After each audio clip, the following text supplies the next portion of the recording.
रानी यशोदा पहली और धार्मिक रानी थीं। वेदशास्त्रों में निपुण यशोदा मंदिर की सेवा और प्रजा के दुख सुख में रमी रहती। उनका व्यक्तित्व अत्यंत संयमी और शांतिपूर्ण था। उन्होंने कभी भी सत्ता में रुचि नहीं ली, केवल राजा की भलाई और राज्य की समृद्धि ही उनके चिंतन का विषय था। लेकिन यह सरलता अन्य रानियों को खटकती थी, विशेषकर जब राजा अधिक समय यशोदा के साथ बिताते। मृगनयनी ने इसे अपना अपमान समझा और षड्यंत्र रचना शुरू किया। मंत्रियों को यशोदा के विरुद्ध भड़काया गया, यह कहते हुए कि वह राज्य में धर्म का बहाना लेकर प्रभाव बढ़ा रही है। लेकिन जब एक दिन एक विपत्ति में रानी यशोदा ने अपने ज्ञान से राज्य को संकट से बचाया, तब राजा को अपनी पहली रानी की वास्तविक महत्ता का अनुभव हुआ। रानी मृगनयनी वह अप्सरासी सुंदर पर उतनी ही तीक्ष्ण बुद्धि वाली थी। राजा मृगनयनी के सौंदर्य पर मोहित थे और रानी इसका भरपूर लाभ उठाती थी। मृगनयनी ने धीरे धीरे दरबार के प्रभावशाली लोगों को अपने पक्ष में करना शुरू किया। उसने राजा को विश्वास दिलाया कि रानी यशोदा गुप्त साधुओं से मिलती है और अंधविश्वास फैला रही है। उसने योजनाबद्ध तरीके से एक तांत्रिक को महल में बुलाया और राजा के सोने के कमरे में एक विशेष यंत्र गाड़ दिया। फिर अचानक एक रात राजा को बुरे सपने आने लगे, शरीर में अकड़न हुई और दरबार में चिंता फैल गई।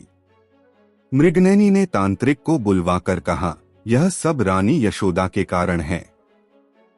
लेकिन रानी यशोदा ने शांति से राजा को तुलसी जल और वैदिक उपाय दिए और राजा शीघ्र स्वस्थ हो गए। तब तांत्रिक को पकड़ा गया और उसने स्वीकार किया कि मृगनयनी ने उसे नियुक्त किया था।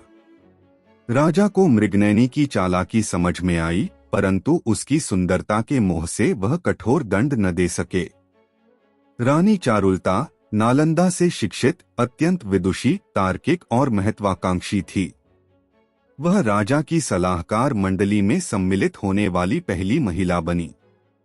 उसका लक्ष्य केवल रानी बनना नहीं था, वह राज्य की नीतियों को बदलना चाहती थी। उसने अपने कुछ गुप्तचर नियुक्त किए जो अन्य रानियों की गतिविधियों पर नजर रखते। उसने महल के अंदर एक गुप्त पुस्तकालय बनवाया जहां वह रणनीतियां बनाती।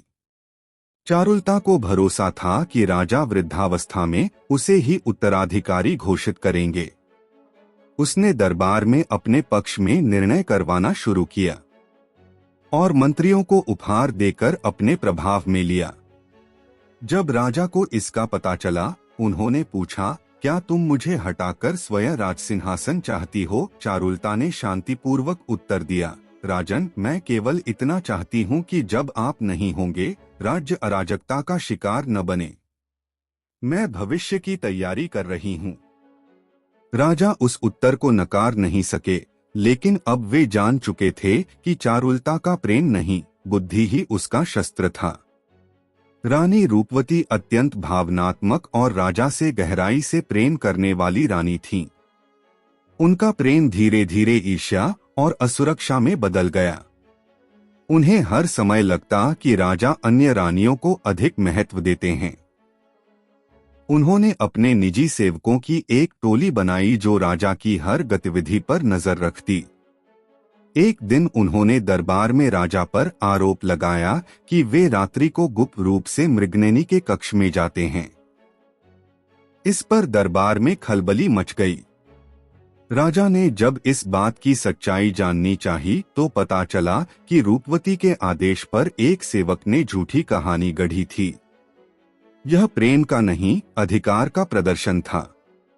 राजा ने रूपवती से कहा, यदि प्रेम में विश्वास न हो तो वह बंधन नहीं, बंधन की बेड़ी बन जाता है।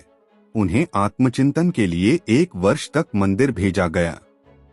वहां रहकर रूपवती ने ईर्ष्या और असुरक्षा का त्याग किया और सेवा में लग गईं। सबसे युवा और सबसे रहस्यमयी रानी चंद्रिका थी। बाहर से अत्यंत भोली, शांत और सौम्य दिखने वाली चंद्रिका अंदर से षड्यंत्री और महत्वाकांक्षी थी।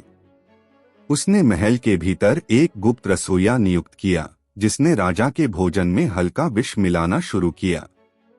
राजा धीरे धीरे कमजोर होने लगे। वैद्यजन कारण नहीं समझ पाए। चंद्रिका हर समय राजा के पास रहती और अपनी वफादारी दिखाती। लेकिन एक रात रानी यशोदा ने राजा के शरीर पर काले निशान देखे और तुरंत वैदिक उपचार द्वारा विष के लक्षण पहचान गई। जांच में चंद्रिका के कक्ष से विष की शीशी, राजकीय मुहर और एक पत्र मिला जिसमें यह लिखा था कि राजा के पश्चात मेरा पुत्र सिंहासन पर बैठेगा। यह प्रमाण था। दरबार में राजा ने स्वयं चंद्रिका से पूछा, क्या यह तुम्हारा लिखा हुआ है? चंद्रिका ने सिर झुका लिया। राजा ने आदेश दिया, जो रानी छल करे वह रानी नहीं, अपराधिनी है। चंद्रिका को राज्य से निष्कासित किया जाए। राजा वृद्ध हो चुके थे। उन्होंने 5 रानियों के चरित्रों का अनुभव किया था। उन्होंने एक गुप्त ग्रंथ लिखा, स्त्री मनोविज्ञान और नीति। उन्होंने कहा, रानी होना केवल पद नहीं, तपस्या है। जो स्त्री प्रेम, नीति, संयम और सेवा से अपनी भूमिका निभाए, वही इतिहास में अमर होती है। राजा के देहांत के बाद रानी यशोदा ने संन्यास लिया और एक आश्रम में वेद शिक्षा देने लगी। रानी मृगनयनी अंततः अकेली रह गईं और साधना में लग गईं। रानी चारुलता ने राज्य की राजनीति में मार्गदर्शक बनकर राज्य की रक्षा की। रूपवती ने सेवा को अपना मार्ग बना लिया। चंद्रिका का नाम इतिहास से मिटा दिया गया। राजा की मृत्यु के बाद भी महल की दीवारों में उन रानियों की कहानियां गूंजती रहीं। रानियां चली गईं, पर उनके त्रिया चरित्र की छाप अमिट रह गई। यशोदा के शुद्ध प्रेम और त्याग को आज भी महलों की स्त्रियां आदर्श मानती हैं। उनका त्रिया चरित्र भक्ति, सेवा और संयम का प्रतीक बन गया। मृगनयनी का सौंदर्य और उसका प्रयोग आज तक एक चेतावनी के रूप में याद किया जाता है कि सौंदर्य केवल आकर्षण नहीं, एक शक्ति है जिसे यदि छल से जोड़ा जाए तो विनाश ला सकती है। चारुलता की बुद्धिमत्ता और राजनीतिक दृष्टि ने स्त्रियों को शिक्षा और नीति की ओर उन्मुख किया, लेकिन उसका त्रिया चरित्र यह भी दिखाता है कि बिना भावना के केवल चातुर्य भी खतरनाक हो सकता है। रूपवती का प्रेम और उसका अधिकार की सीमा में बदल जाना आज भी यह सिखाता है कि भावनाएं यदि नियंत्रण में न हो तो वे स्वयं को और अपनों को जला सकती हैं। चंद्रिका का धूर्तता भरा चित्त महल के गलियारों में एक अंधेरे की तरह गूंजता रहा। उसका त्रिया चरित्र इस बात का प्रतीक बन गया कि स्त्री जब अपने स्वार्थ के लिए मासूमियत का मुखौटा पहनती है, तब वह सबसे अधिक घातक होती है। त्रिया चरित्र केवल नारी के छल या माया तक सीमित नहीं है, यह उसकी गहराई, उसका विवेक, उसकी भावना और उसके भीतर छुपे प्रकाश और अंधकार का एक पूर्ण चित्र है। हर रानी ने एक अलग रूप में त्रिया चरित्र को जिया, किसी ने प्रेम में, किसी ने छल में, किसी ने नीति में और किसी ने भक्ति में। यही विविधता नारी को अद्वितीय बनाती है। स्त्री केवल प्रेमिका, पत्नी या मां नहीं होती, वह स्वयं एक महागाथा है।